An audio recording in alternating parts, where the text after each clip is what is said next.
Hello, everybody. Today we are going to be going through and looking at all the Convergence cards.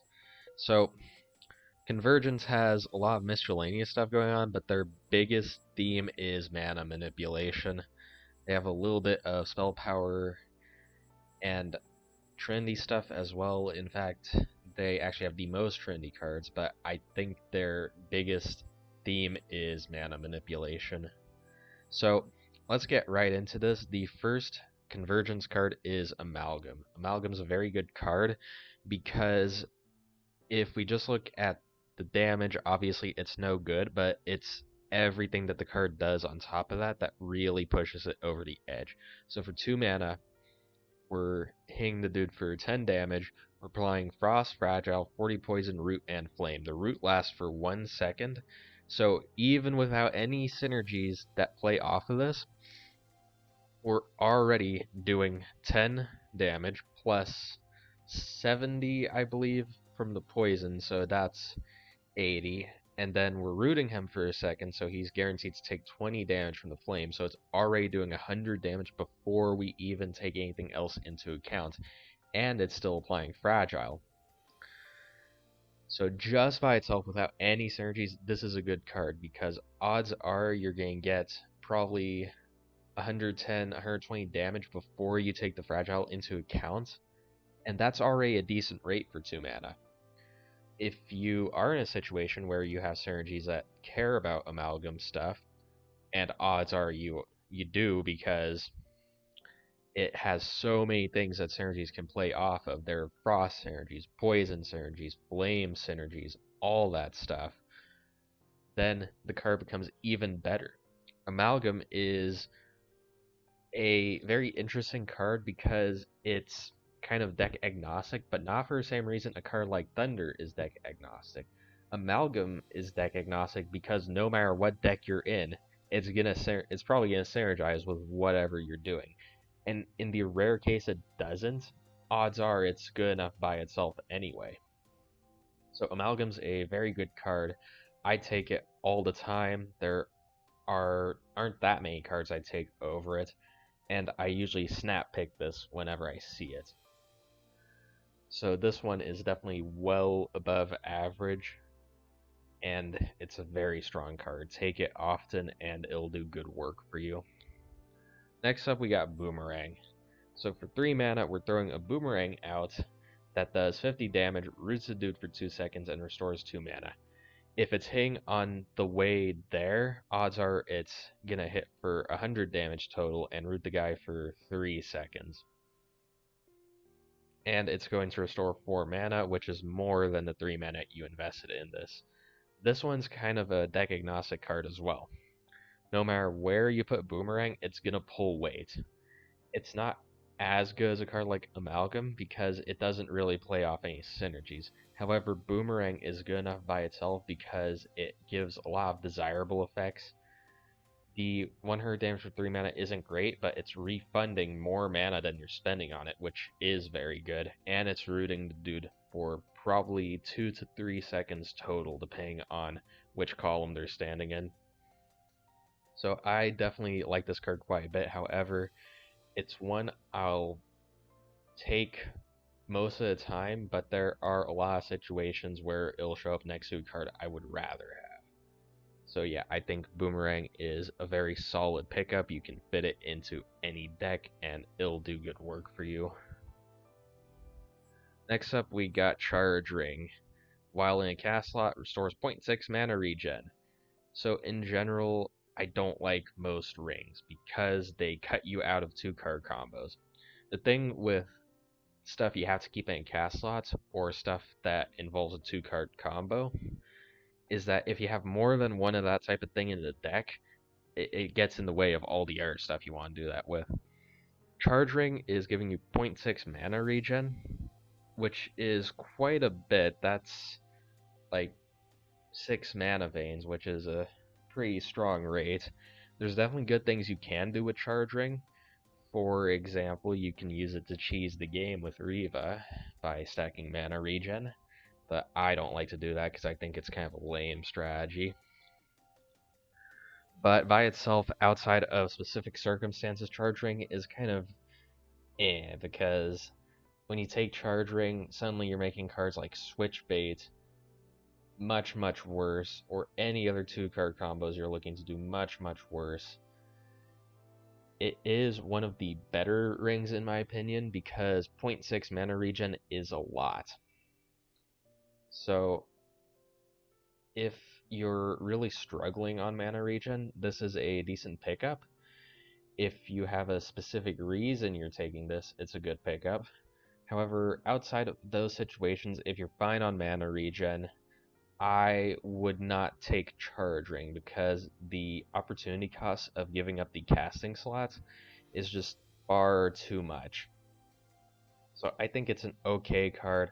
I don't take it very often myself, however, I do know there are certain situations where you can make this really good. Next up, we got Empowering.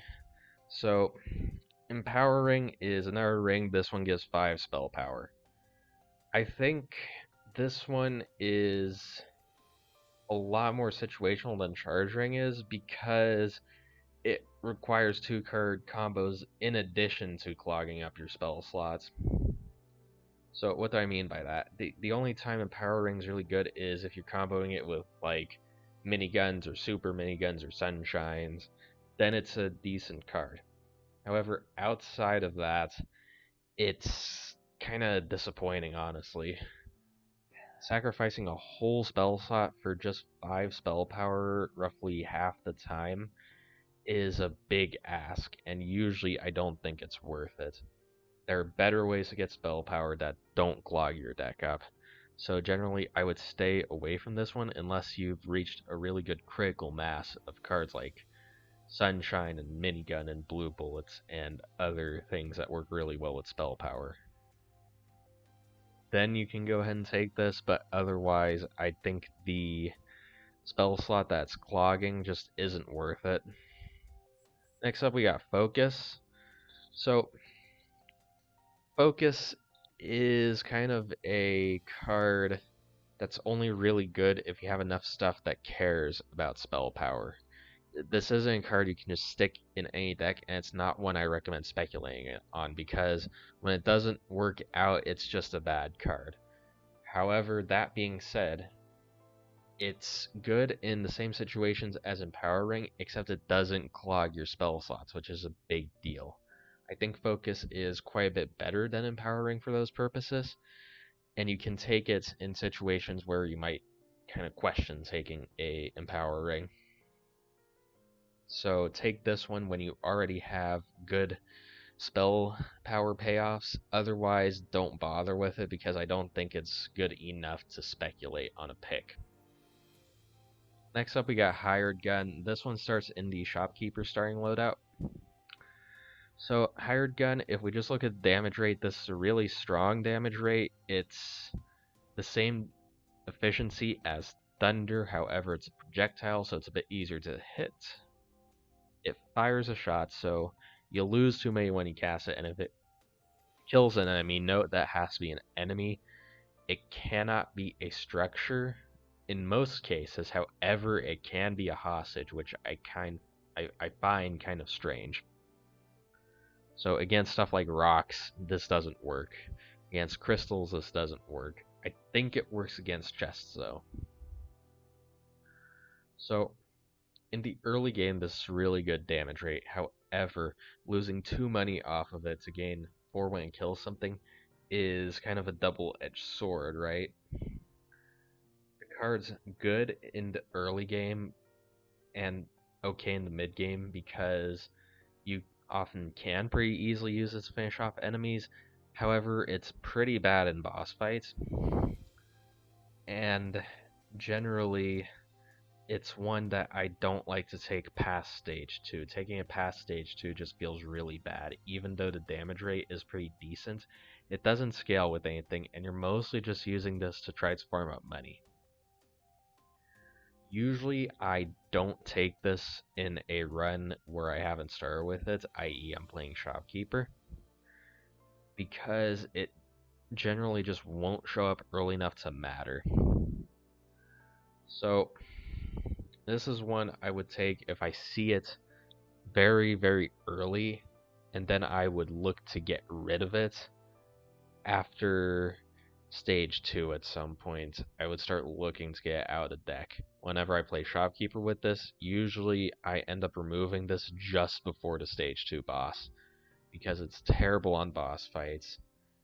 And after stage 2 on Hell Pass 7 Plus, once you start getting into stage 3 and higher enemies, the 100 damage just becomes a bit too unreliable to ensure you're killing enemies with it, so I like to get it out of the deck at that point. It's a okay card, it's nothing spectacular. When it's good to take, I think you'll recognize it. Next up, we got Incline. Creates a shot on every tile in front of you. The best case scenario is this is doing 7 times 40 damage, which is why can't I do math? It's 280 damage plus 7 times your spell power and on hit effects, which is a really good rate for 3 mana. However, if the enemy moves while the incline's doing its thing, it's not nearly as good. For 3 mana, this is an okay rate, but it's not that great, even if you hit with all the stuff.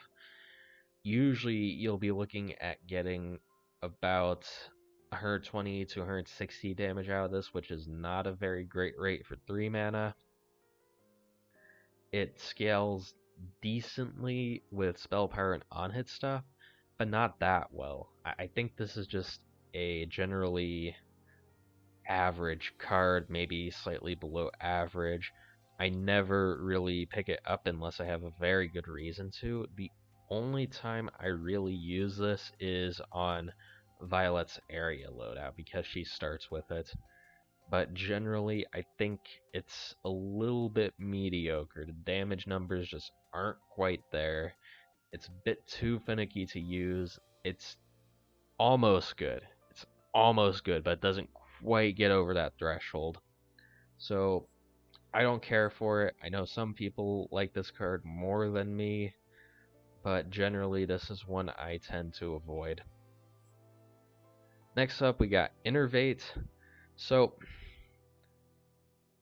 on my initial assessment, I didn't give Innervate a very good grade. However, I do think there are one, maybe two very niche cases where Innervate's good.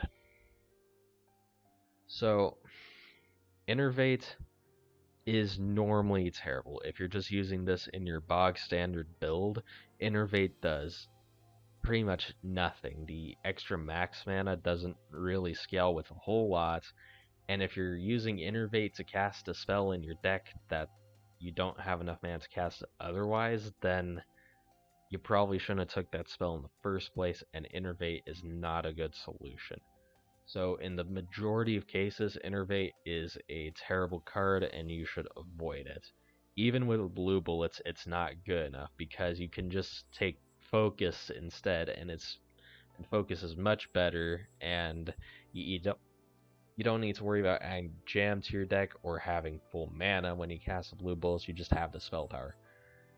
The one case where I found Innervates to be a decent enough card is on Tear Down Hazel, because her power lets her restore full mana whenever she destroys a structure with it. So on her, having more max mana is actually very, very good. Max mana is one of her best stats, and Innervate is one of the only cards in the game that gives you more max mana. So it's okay on her. It's not the best on her, but it's a passable card on her, and sometimes it's worth picking up, especially if you're having mana issues. Because she works so differently from everyone else, I think Innervate does end up being a playable, passable card on her. Next up, we got Limit Break. So this is a weird one. It's kind of a build around card. Sometimes you'll see people running Limit Break decks, which is kind of strange. So the way this works, because the Card is very strange and a little bit confusing the first time you read this. You're hitting for 10 damage 40 times 4 tiles away from you, no matter what. If you have Fragile, this hits in a cross, which makes it significantly easier to land. When you cast it, you lose a max mana for 20 seconds, and the mana cost is equal to your max mana. So, the idea here is the more max mana you have, the harder Limit Break is to cast, but the less the losing 1 max mana for 20 seconds is going to affect you. And the less max mana you have, the more easy it is to cast Limit Break, but the more the loss of max mana will affect you. So it's kind of a balancing act. You can sometimes make Limit Break work in a normal deck that has a lot of spell power and on-hit payoffs, but I don't think it's the best there. It's certainly okay, especially if you can get the Fragile synergy to work. However, usually the way you'll want to use, and you'll see people using Limit Break, is in a very small deck that involves just Limit Break or Limit Break plus some zero cost stuff, and you'll just spam the Limit Break and you don't care about losing the max mana, and then the mana cost becomes free on Limit Break, so you just have to worry about shuffling your deck faster. And that's an okay strategy. It's not the best strategy, but it will get you through fights. Overall, I think Limit Break is a decent card. It's not the best card. It's not the worst card. It's just one of those cards that has a lot you have to think about before you take it. Generally, I don't take it very often. However, I do know that you can get some good work done with Limit Break, and I have gotten good work done with Limit Break in the past. It's just not my favorite card to try to finagle my deck around, though.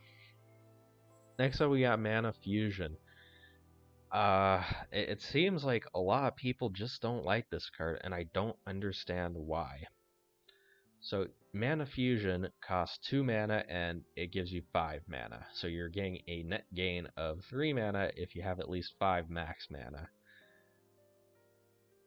I think the reason people generally don't enjoy Mana Fusion a whole lot is because you need to pay mana to get the mana. But you're going to have to wait for mana anyway. So when you get to 2 mana, would you rather have 2 mana or 5 mana? I think Mana Fusion's very good just because of the raw efficiency it gives you. Restoring 3 mana at virtually no cost is incredible. I take Mana Fusion very highly. I recommend everyone take Mana Fusion very highly. The effect is just very powerful, and I'm really surprised that a lot of people just don't like this card, because I think it's a very powerful card in general. I think this one is well above average. People need to take this more often. Next up's Mana Potion. It's a potion throw, you catch it, you restore 2 mana for 0 mana. It's an okay card. It's kind of in the same vein as Mana Fusion, except catching the potion is often more difficult than just paying the mana for the Mana Fusion, and it restores less mana total. So, because it costs 0 mana, if you don't catch the potion, it's whatever. Generally, this is one that falls into the issue of opportunity cost. A lot of time there will be Mana Potion, but there are just other cards there you'd rather have, and you take those instead. I think it's a decent card. It's not going to get in the way of anything most of the time, and you don't have to catch the potion. When you do catch the potion, it's okay, but I end up taking this card less than I feel I think I would, because usually there are just better cards I can take instead out of the pick where it appears, and I'm never willing to spend money on this. So it's an okay card. It can do decent work, but it's just kind of underwhelming, really. Next up, we got Mana Steal, our first Trinity card. So you refund the mana cost when the mana steal hits. It gives you one Trinity, and if Trinity's full, you cast it twice. Mana Steal is a decent card. The damage rate isn't the best, but it is refunding the mana. However, if this misses, you just lost the 3 mana, which really sucks.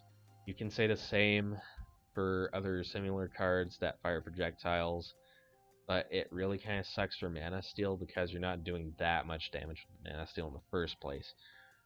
Really, this is one I would just look to use if you can get the Trinity going. If you care about the Trinity, Mana Steal is a pretty decent card. If you don't care about the Trinity, it's kind of mediocre because the damage isn't that good.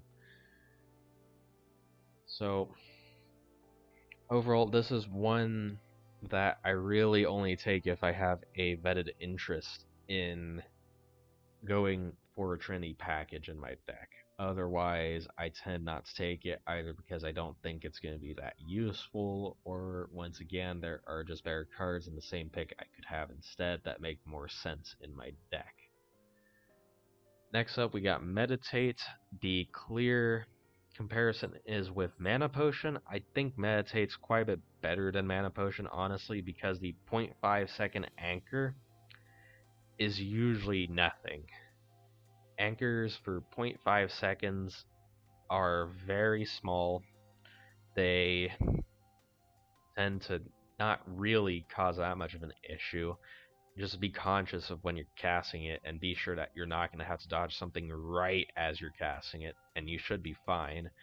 Unlike Mana Potion, you get the 2 mana every time. I think that's pretty great.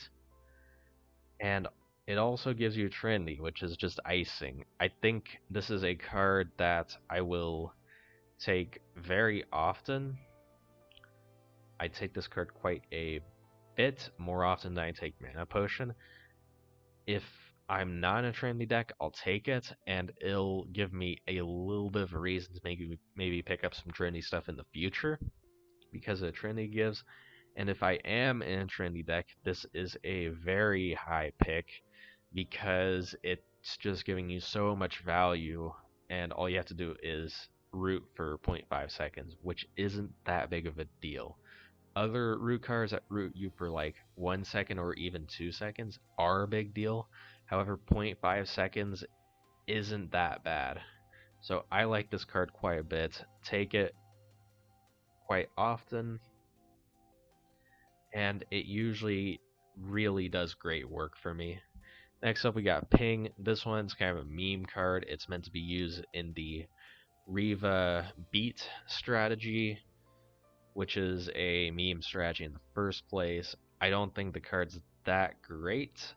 There's some cute stuff you can do with it, like you can bounce it, you can throw it out, then put down a structure or something, and it can bounce between an enemy and the structure, so you don't actually have to catch it.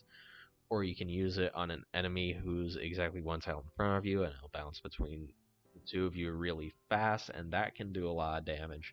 But overall, I think the card is just not impressive enough to use most of the time, and all the synergies that it cares about are kind of part of the Riva beat build, which is kind of it's a for fun build. This isn't a card that's meant to be really good and win runs and stuff like that. It's just a for fun card. Next up, we got Power Saws. Power Saws is a very, very powerful card. It's doing 40 damage plus 20 damage per spell power with these saws it's throwing out, and it's hitting twice with it a lot of the time, so it's doing double that damage. So say you have one spell power artifact that gives you 4 spell power, then it's doing 120 times 2, which is 240 damage for 2 mana. That's a very good rate, and that's with just a little bit of spell power.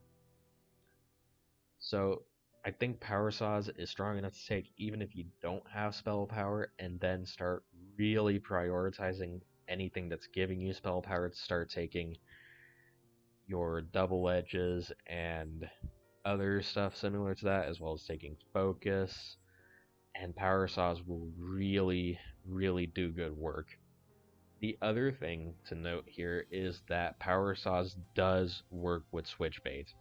It's the first of these switch bait super combo cards we'll be looking at, and since it works with switch bait, that just makes it even better. I think power saws is a very strong card. Whenever it shows up, odds are I'm taking it unless there's something really crazy next to it. And it can do great work. It's never really bad. With even a little bit of spell power, it becomes very strong. So I take this card all the time. Next up, we got Sapphire Ring. This one starts in Violet's area loadout. I guess it kind of makes sense there, but eh. So, well, in a cast slot, gain 3 max mana. This one is, in my opinion, the worst of the rings because the 3 max mana is generally going to be used as kind of a fix to cast a spell that you can't afford to cast yet, in which case you shouldn't have taken that spell in the first place. I don't think Sapphire Ring is a very good card. I don't think it's worth taking. It rarely ever does anything useful, and in general, I just don't like the card. The only times I ever use it are when I'm running Violet's area loadout, and it's okay there, but it's not terribly impressive. So stay away from this one. It's just too finicky, and it has too much opportunity cost tied to it. It's just not a very good card. Next up, we got Sequencer. If you hit with all 3 shots off this, it does 240 damage, which is a spectacular rate for 2 mana. That's a ton of damage for the rate, and it's very efficient. So, this is kind of a gateway card into Trinity strategies. I'll take this very early on when I'm just looking for damage because the damage rate's so good on it. And then since I already have Sequencer in the deck, I'm more likely to take stuff like Tri-Rag later on because I already have a way to set up the Trinity ahead of time. Sequencer's very good by itself in the early game because of the sheer amount of damage it's outputting. It's also very good if you're already running an established Trinity package. I do like this card quite a bit. I don't take it as often as I think I should because in general I just don't care that much for Trinity builds, but that's just a personal thing. This is a very solid card. It's well above average. It has good synergies. It's good by itself. So definitely give Sequencer a fair shot. Next up we got Sarah Cannon.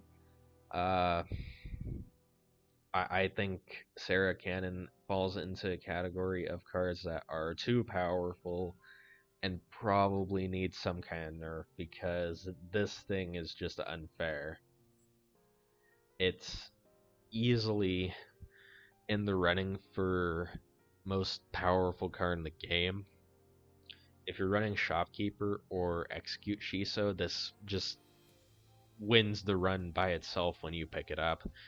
Even if you're not running those loadouts, if you get it before the very end of the game, you can usually accumulate enough money to be doing like 600 damage or 800 damage for 2 mana, because when you flawless Rune Battles, money isn't that hard to come by. Sarah Cannon's just an absurdly powerful card. It's too powerful in my opinion. It combos with Switch Bait, which is just absurd. And generally, unless you're absolutely broke and you're about to go fight the final boss or whatever, this is a card I would take every single time. It's very hard to do better than this. Next up, we got Triforce. So there are kind of 2 modes with Triforce. The first mode is we're using this for the spell power, and we don't have anything else that's using Trinity in the deck. If that's the case, usually you'll pick up some like Meditate or Sequencer to go with it, but nothing like Trirag or Mana Steal. The other case is you're running this in Trinity deck, in which case you're never using it to get the spell power, you're just using it for the free Trinity. In the first case, this card is okay. You have to either set it up with Meditate or Sequencers to get spell power, or go through your deck 3 times to get the spell power. If you're having to go through your deck 3 times to get the spell power, it's not that good. However, it is pretty solid if you do manage to pick up like a Trinet or a Tesla, then it becomes pretty solid. If you don't have one of those artifacts, or you don't have any cards that give you Trinity but don't use Trinity, Triforce is kind of mediocre. The other case is using it in a Trinity package. If that's what you're using it for, you need to be careful not to use your Trinity on the Triforce itself, because in your Trinity package, you would much rather use the Trinity to combo with a Trirag or a Trisect or something similar. So it's a passable pick in both circumstances. I think it's better in the Trinity package circumstance because you're getting more immediate value out of it. However, it kind of usually the only time I don't take Triforce is if there's another card I'd rather have next to it. Like a lot of these zero cost spells, that's usually when I don't take them. But if I'm not running flow synergies or anything like that, and Triforce shows up next to 2 junk cards I don't care about, then yeah, I'll take Triforce, because the potential for the free spell power, as well as it comboing off with anything that cares about me casting spells, is pretty good. Next up, we got Trirag. So, Trirag, it's a projectile for 40 damage for 1 mana, which is not very great. It gives 1 Trinity, and if you Trinity cast it, you also cast Ragnarok, which is this spell. It summons a giant sword that breaks 4 tiles away and does 350 damage. It's kind of like a Thunder in that regard, except it has a little bit of travel time. If you manage to hit with the Ragnarok off of the Trirag, then it's very powerful, because that's almost 400 damage for 1 mana, which is an insane rate. That's about, I want to say, 5.5 times as efficient as you can expect for 1 mana most of the time. So generally, this is your bread and butter in Trinity builds. You're using this as your primary damage output if you have Trinity as your sole strategy. I do not recommend running Trinity as your sole strategy, though. However, I do think it is good as a supplementary DPS package. Trirag itself is very poor without the Trinity and very strong with the Trinity. So it's the kind of card I would take when I already have like a Meditate ready to go, or I picked up a Sequencer. Then Trirag suddenly becomes a very appealing choice. If I'm taking Trirag by itself and I have nothing else that gives Trinity, then it's okay in the very early game when the deck's still thin, but you really want something to set up the Trinity with it. Overall, I think it's a decent card. I'll take it sometimes, I'll leave it sometimes. It just depends on what the deck looks like when it shows up. Next up, we got Tryshots. So this is shooting 1 straightforward projectile and 2 diag projectiles.